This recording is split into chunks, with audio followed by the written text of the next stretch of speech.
রাসূল সাল্লাল্লাহু আলাইহি ওয়াসাল্লাম বলেছেন, যে ব্যক্তি অধিক পরিমাণ সূরা ইখলাস পাঠ করবে, আল্লাহ তার লাশ বহনের জন্য হযরত জিবরাইল আলাইহিস সালামকে প্রেরণ করবে।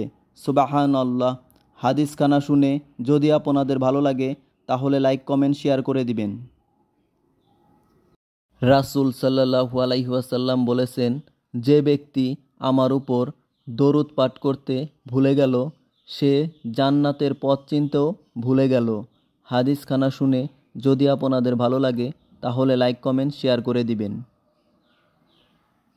রাসূল সাল্লাল্লাহু আলাইহি ওয়াসাল্লাম বলেছেন, তুমি কোনো রোগীকে দেখতে গেলে তাকে তোমার জন্য দোয়া করতে বলো, কেননা তার দোয়া ফেরেশতাদের দোয়ার মতো কবুল হয়। সুবহানাল্লাহ। হাদিসখানা শুনে যদি আপনাদের ভালো লাগে তাহলে লাইক, কমেন্ট, শেয়ার করে দিবেন। যে ব্যক্তি লা হাওলা ওয়ালা কুওয়াতা ইল্লা বিল্লাহ পড়ে, আল্লাহ তার 70 প্রকারের কষ্ট দূর করে দেন।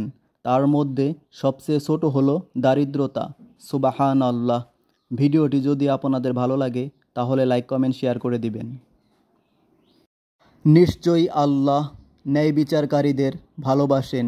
সূরা আল হুজুরাত আয়াত 9। কোরআনের কথাগুলো শুনে যদি আপনাদের ভালো লাগে তাহলে লাইক, কমেন্ট, শেয়ার করে দিবেন। জান্নাতে যাওয়ার সহজ 3টি আমল। রাসূল সাল্লাল্লাহু আলাইহি ওয়াসাল্লাম বলেছেন, যে ব্যক্তি হালাল খাদ্য খেয়ে জীবনযাপন করবে, সুন্নাত অনুসারে আমল করবে এবং কোনো মানুষ তার দ্বারা কষ্ট পাবে না, সে ব্যক্তি জান্নাতে যাবে। সুবহানাল্লাহ। হাদিসখানা শুনে যদি আপনাদের ভালো লাগে তাহলে লাইক, কমেন্ট, শেয়ার করে দিবেন। রাসূল সাল্লাল্লাহু আলাইহি ওয়াসাল্লাম বলেছেন, আল্লাহর শপথ, যদি তোমার চেষ্টার দ্বারা আল্লাহ একটি লোককেও হেদায়েত দান করেন তবে তা হবে তোমার জন্য এক পাল লাল উটের চেয়ে উত্তম। সুবহানাল্লাহ।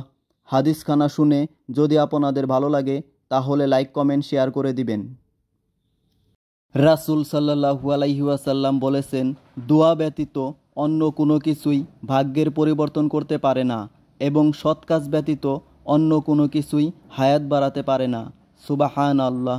হাদিসখানা শুনে যদি আপনাদের ভালো লাগে তাহলে লাইক, কমেন্ট, শেয়ার করে দিবেন।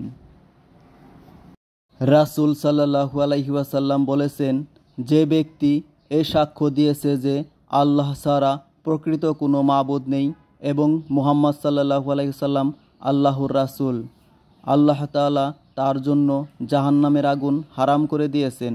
সুবহানাল্লাহ। হাদিসখানা শুনে যদি আপনাদের ভালো লাগে তাহলে লাইক, কমেন্ট, শেয়ার করে দিবেন।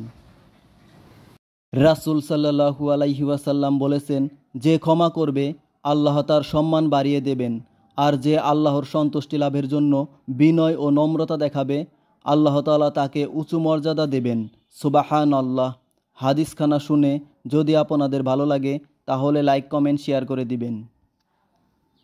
যারা ঈমান আনে ও সৎ কাজ করে আল্লাহ তাদেরকে প্রতিশ্রুতি দিয়েছেন, তাদের জন্য রয়েছে ক্ষমা ও মহাপুরস্কার। সুবহানাল্লাহ। সূরা আল মাইদা আয়াত 9। কোরআনের কথাগুলো শুনে যদি আপনাদের ভালো লাগে তাহলে লাইক, কমেন্ট, শেয়ার করে দিবেন। রাসূল সাল্লাল্লাহু আলাইহি ওয়াসাল্লাম বলেছেন, যে ব্যক্তি মানুষের ধ্বংস কামনা করে সে নিজেই ধ্বংস হয়ে যায়। সহিহ বুখারী 6065 নম্বর হাদিস। হাদিসখানা শুনে যদি আপনাদের ভালো লাগে তাহলে লাইক, কমেন্ট, শেয়ার করে দিবেন। সূরা হাশর 19 নম্বর আয়াতে মহান আল্লাহ তাআলা বলেন, তোমরা তাদের মতো হয়েও না যারা আল্লাহকে ভুলে গিয়েছে। কোরআনের কথাগুলো শুনে যদি আপনাদের ভালো লাগে তাহলে লাইক, কমেন্ট, শেয়ার করে দিবেন।